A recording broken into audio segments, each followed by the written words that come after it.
All right, so here we go with some of the treatment type stuff. So I would, we led with that tape, which I think is a good idea to use when out and walking around, up and moving around.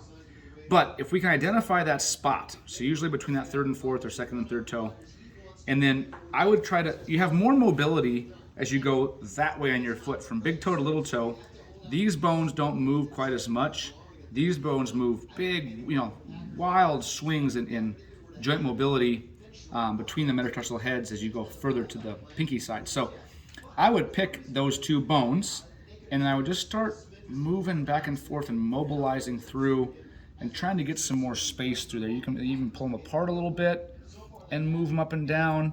You can go more to the pinky toe side, more between 2 and 3 through there. We don't really need to worry about that one too much. So just kind of mobilize through there, and then we have special tools, but anything that's got a little bit of a point on it, because I don't even know if my finger, and she's got smaller feet, so I don't even know if my finger can get to that spot.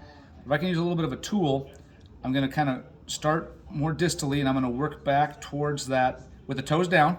I'm going to work, I'll passively pull them down to put that tension on there.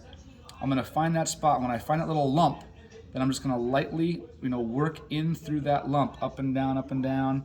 And I'm going to trace that space between the bones, because that's where that nerve runs. It runs, and pull your toes back.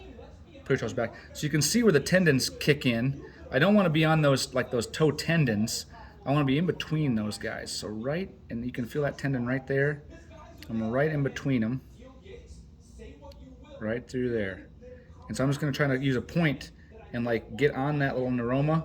It's going to hurt, but just kind of work it back and forth a little bit. It's something that's tolerable, and try to break it up to a certain extent, or at least kind of free up that nerve that it's enveloping and bothering.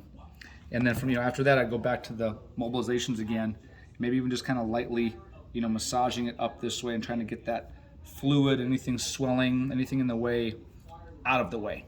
So those are the manual things that I would do to that Morton's neuroma right there.